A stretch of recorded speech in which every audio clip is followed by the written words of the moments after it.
Hola, bienvenidos a este nuevo encuentro con la arquitectura en sus diversas formas y el patrimonio cultural. La pandemia mundial ha puesto a la salud en un primer plano. Permanentemente estamos recibiendo información sobre cuántos están ingresados en las UCIs, cuántos han sido dados de alta, y todo con imágenes que incluyen aplausos, tristezas y alegrías. Pero ¿cómo son y deben ser los hospitales? Sus espacios comunes, los reservados, complejas técnicas médicas que requieren un gran conocimiento por parte de aquellos que diseñan esos edificios. Hoy compartiremos el diálogo con el arquitecto alicantino Alejandro Sánchez Ortiz, de gran experiencia en arquitectura sanitaria, enfrentada a nuevos desafíos. Conoceremos también sus obras en otros rubros. Todo en la siguiente nota. Digamos que el COVID ha llegado como una variable más dentro de una ecuación ya de por sí muy compleja.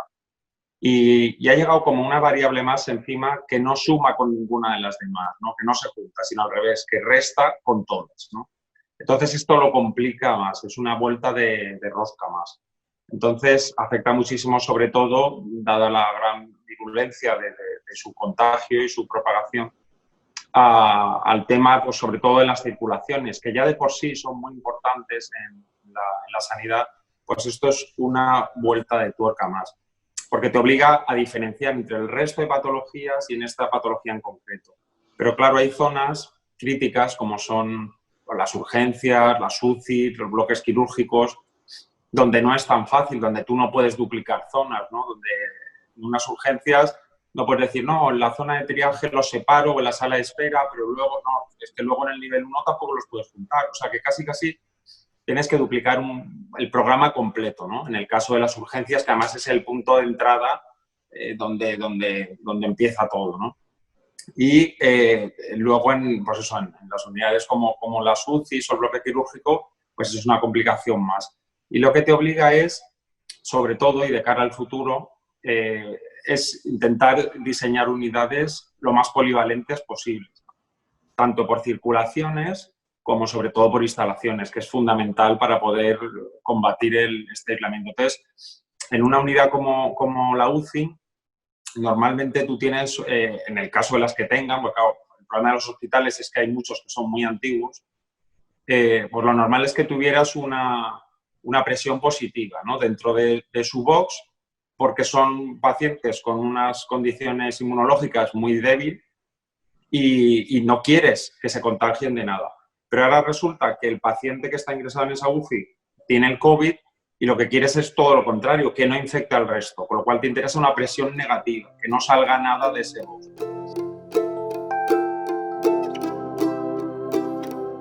Actualmente estamos remodelando la UCI del Hospital General de Elda y bueno, pues va a ser una unidad muy avanzada y sobre todo muy polivalente.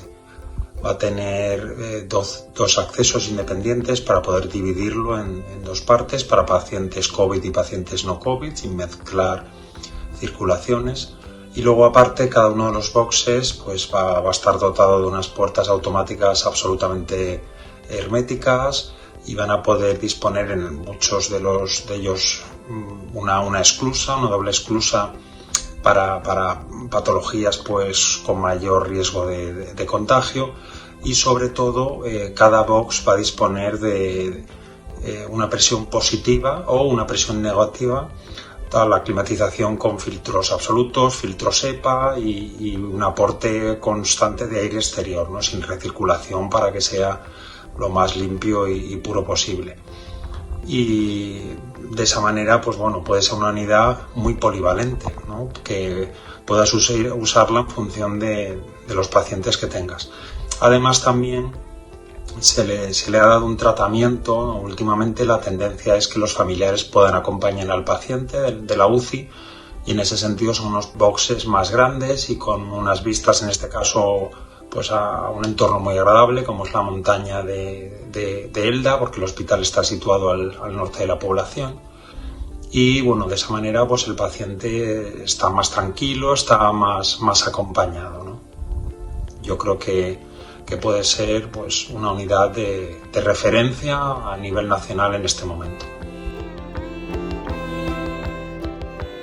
y que luego, si Dios quiere, dentro de 1 año, 2 años, esto desaparece y hay una vacuna, tú puedas seguir utilizando esas unidades, no sean exclusivamente para este punto. Durante toda esta etapa hubo mucha gente que tenía otras patologías y que no quería concurrir al hospital, obviamente, porque por ese temor. Y entonces generó toda una cosa de decir, bueno, ¿cómo dividimos los accesos? Pero claro, la emergencia es la emergencia, ¿no? Es muy complicado, es muy complicado. Tienes que dividir, pero sobre todo eso, por ejemplo, en un caso de urgencias, las urgencias no son una única zona. Dentro de la zona tienes la zona de espera, la zona de triaje, nivel 1, nivel 2, observación. Y claro, tienes que dividir todas, tienes que duplicarlo, porque en ningún punto pueden confluir. A lo mejor en alguna zona genérica, como es, no sé, extracciones o radiología, pues ahí ya no puedes duplicarlo. Pero el resto sí que tienes que hacer, en algunas urgencias hemos actuado de duplicar, o sea, duplicar completamente zonas, ¿sabes? Y luego incluso cuando se juntan pacientes de diferente edad. Por ejemplo, siempre con la pediatría hay mucho recelo, aunque en este caso, bueno, parece que no, pero siempre intentas separarla, ¿no? Y con gente pues de avanzada edad, pues más todavía.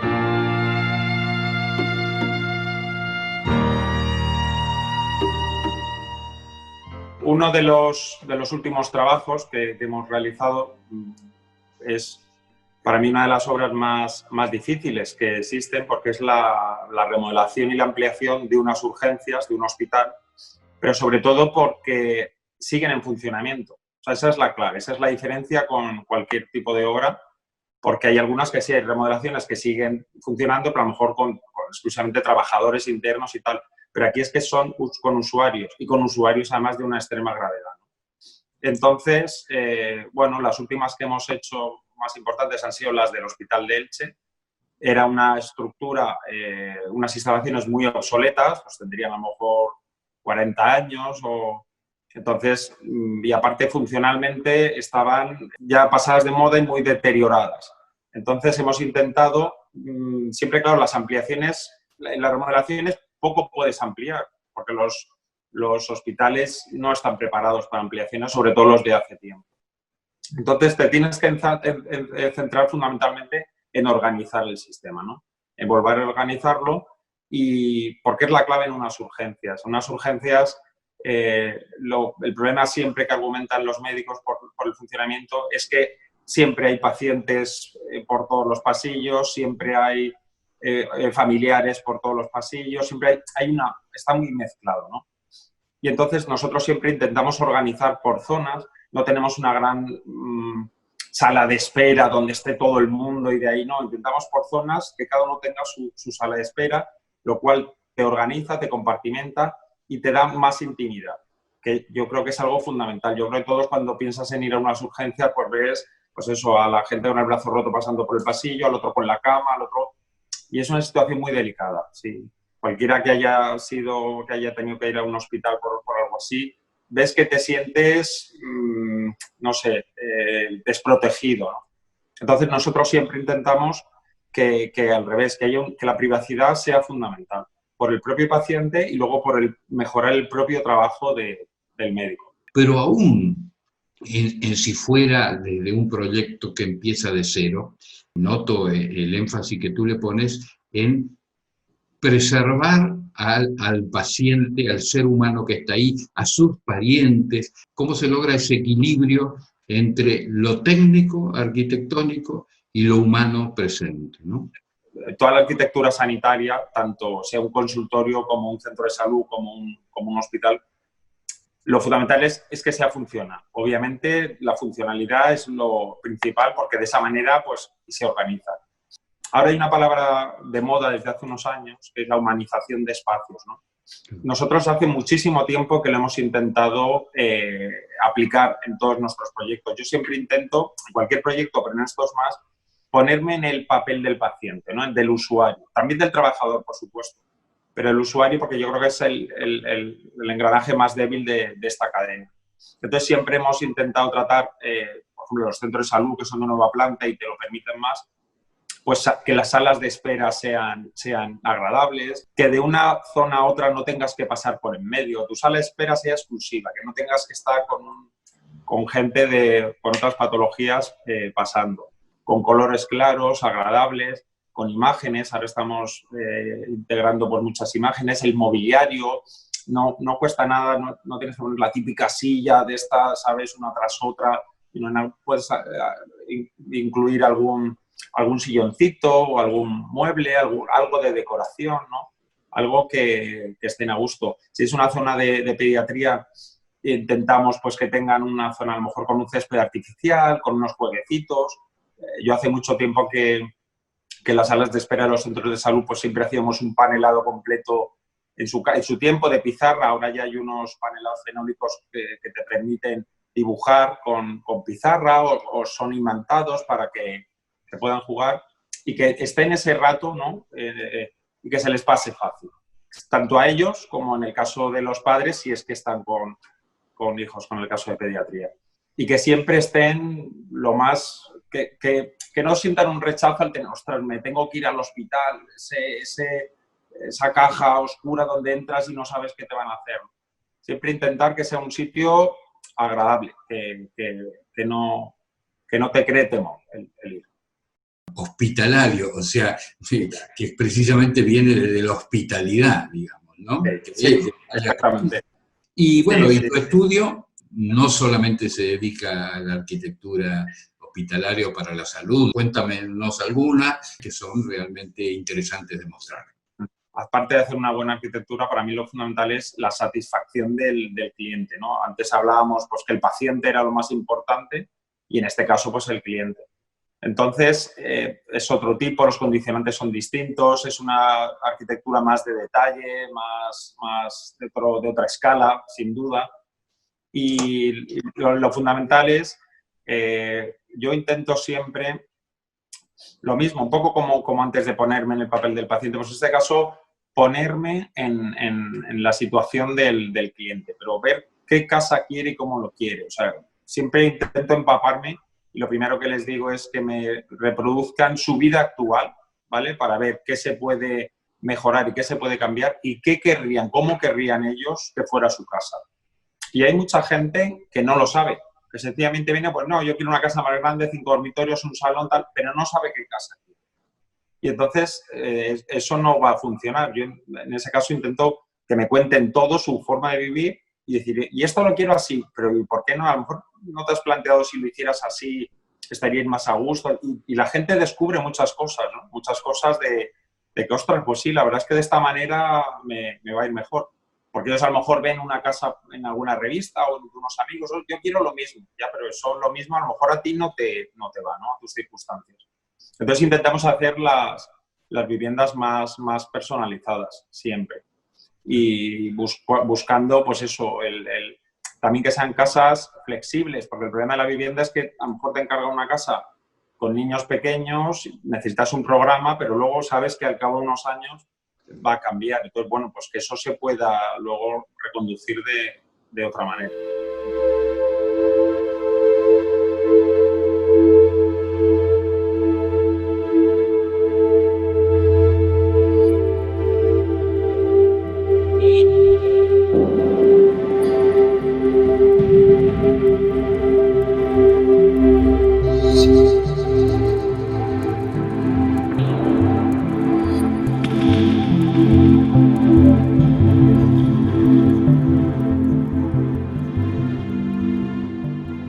En el caso de la Casa Ballester, ahí es casi un poco cierto trabajo de arqueología, ¿o no? Sí, también. Es una casa, la típica casa de pueblo. Lo mismo, es una casa donde ahí los clientes no sabían tampoco qué decir, bueno, pues esto, pues en la planta baja tantos dormitorios, en esta otra tantos. Y la verdad es que conforme fuimos entrando, sobre todo en las demoliciones y tal, fuiste descubriendo, ¿no? Fuiste descubriendo pues todos los típicos muros de mampostería en las casas de pueblos que en un momento dado los han tapado, los han enfoscado, interiormente igual, pero estaban bien conservados. Entonces, una vez que los reparábamos, pues daban un aspecto fantástico, ¿no? Yo creo que valía la pena. Todo el entrevigado de maderas, lo mismo, ¿no? Se planteaba el tirarlo todo y hacerlo nuevo. Y dices, hombre, es una pena porque están en muy buen estado y si los recuperas, puede dar una imagen fantástica. Y quedó, es una casa muy interesante, porque además es una casa, la típica casa de pueblo, estrecha, que da 2 fachadas y con mucha luz. Y intentamos aunar eso, un poco la esencia de la casa original, ¿no? Pero también aplicándole pues una cierta modernidad interior, pero que se solaparan entre ellas, ¿no? Que conjugaran para conseguir un lenguaje interesante, no rompieran, no se pegaran una con la otra. Yo creo que ha quedado una solución muy correcta.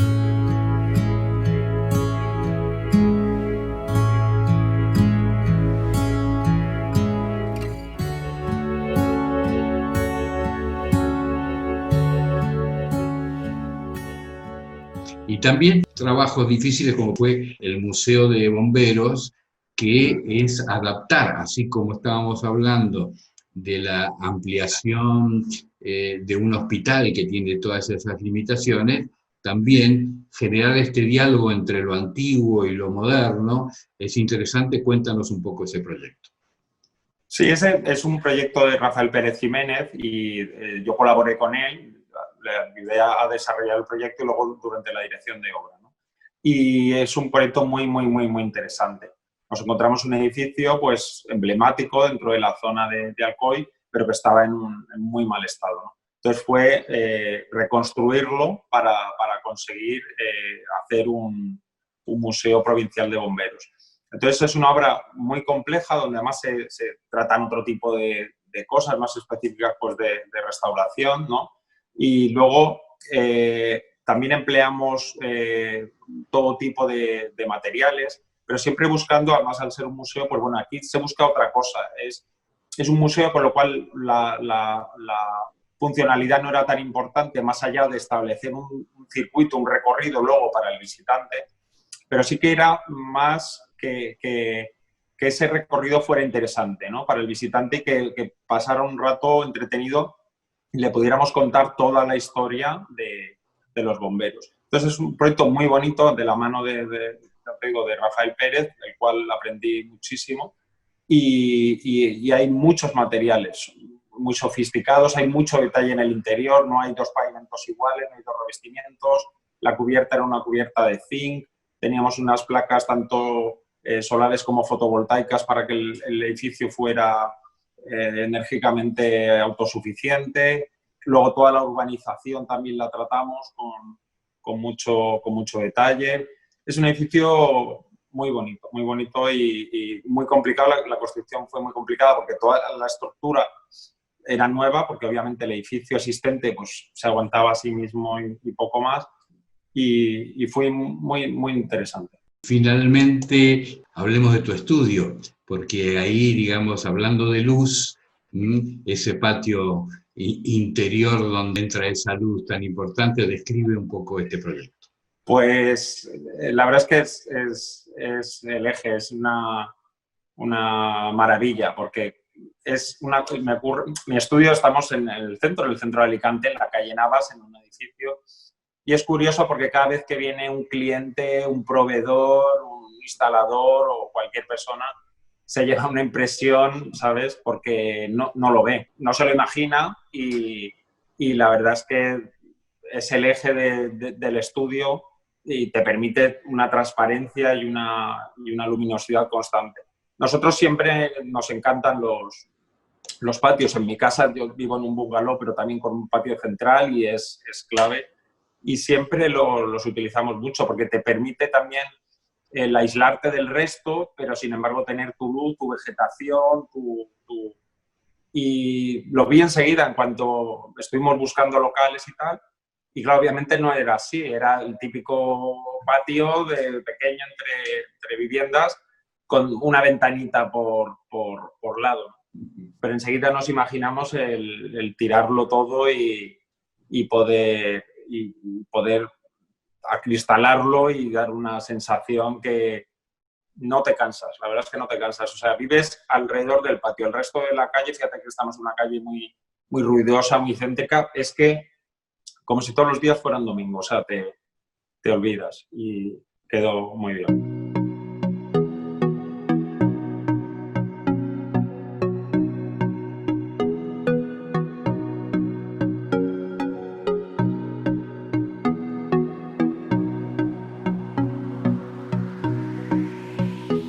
En la ciudad de Alicante existen obras que testimonian épocas de esplendor económico y social donde la arquitectura y el paisajismo reflejaban toda esa pujanza.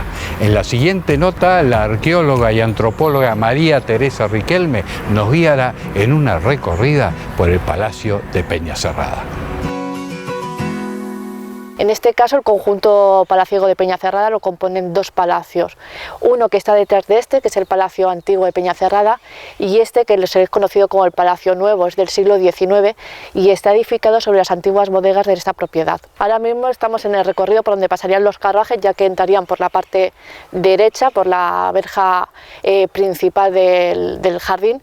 Aquí pararían los carruajes y bajaría esa oligarquía alicantina, que ascenderían por las escaleras y entrarían a la primera planta del palacio, constituida por salones, diferentes salones, el salón de la música, del baile, una salita en la parte norte un poco más íntima con una chimenea. La importancia del palacio no es solamente la cuestión estética de las fachadas, de sus fachadas, sino todo el valor que tiene dentro de ella y esa decoración de las viviendas. Por eso es tan importante ya no solamente las arquitecturas, sino todos los jardines que las rodean, porque es una característica de estas arquitecturas. Y en las zonas más alejadas de la casa, lo que tenemos son el cultivo de la viña, que eso ya tenía otro movimiento de toneles hacia el puerto de Alicante.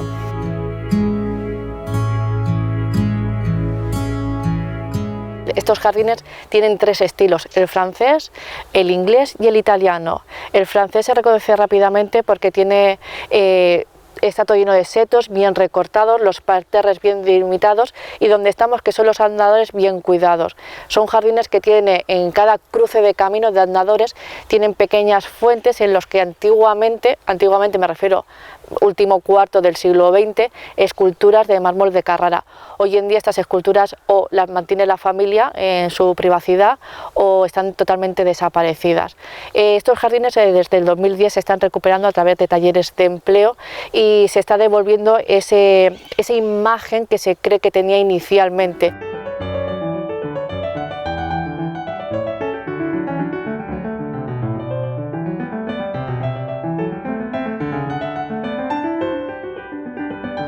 Tenemos los jardines de paisajística o el jardín inglés, donde la naturaleza está mucho más libre dentro de lo que es el concepto del jardín.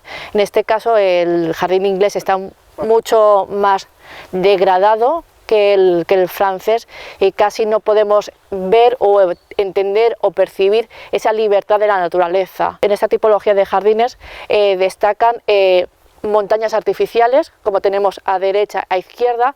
Lo que tenemos justo enfrente es un antiguo puente que comunicaba los dos montes artificiales.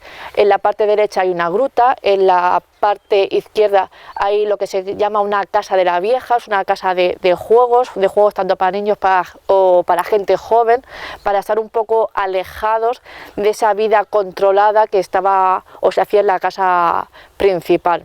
Hacia el fondo tenemos el jardín italiano. Lo que han hecho el taller de empleo a lo largo de estos años es recrear un laberinto. Era típico tener un laberinto de cipreses. No es que sea un laberinto excesivamente grande, pero sí nos puede ayudar a entender los juegos de esa oligarquía alicantina del siglo XIX. Han conservado algunas piedras propias del jardín, no sé si contextualizadas o descontextualizadas, y han generado estos espacios. Aquí es donde tenemos que entender esos juegos de la oligarquía, ¿no? de enamorar a las personas, de que los jóvenes se fuesen conociendo para crear futuros matrimonios y que las herencias se mantuviesen dentro de las familias y no se fuesen para personas fuera de esa oligarquía, porque una de las características de la oligarquía es que era muy hermética, pero es bastante heterogéneo porque tenemos a personas de la nobleza, muy poquitos miembros de la nobleza española, y tenemos muchos comerciantes, tanto españoles como extranjeros. Sobre todo teníamos en Alicante una colonia francesa muy importante, todos ellos dedicados al cultivo y comercio del vino. Posiblemente el laberinto original, si lo hubiese, sería más grande que este.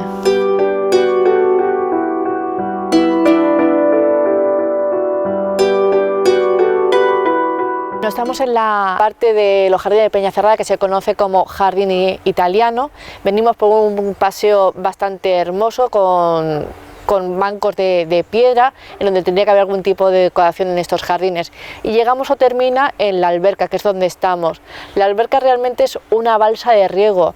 En el fondo tenemos la boca por donde entraría el agua, aquí se almacenaría y desde aquí comenzaría el riego por pequeñas filloles dentro de la finca hacia todos los jardines que hemos viendo, tanto el inglés como el francés. También alguna zona de huerta pequeña o relativamente pequeña para atender las necesidades de la casa principal de ese palacio de Peñacerrada.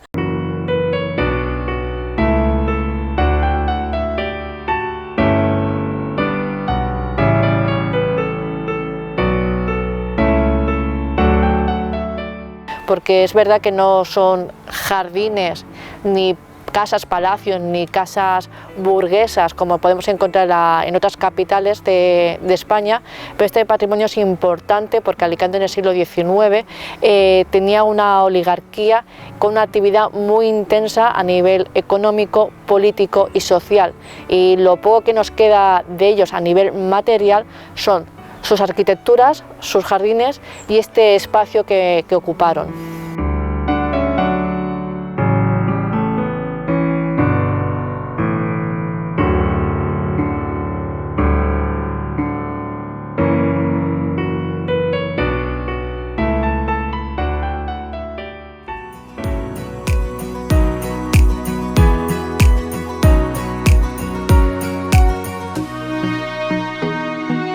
Y de esta forma vamos llegando al final de este nuevo encuentro con la arquitectura en sus diferentes formas y también el patrimonio cultural. A lo largo de los años esta disciplina va marcando hitos donde refleja el accionar de la vida comunitaria y también dando respuesta a los nuevos desafíos que aparecen en su camino. Hoy pudimos adentrarnos en dos etapas muy diferentes de Alicante.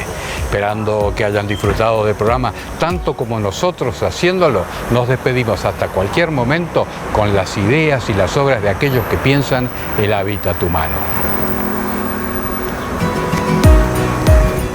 Cuídate, y si tú te cuidas, nos cuidamos todos.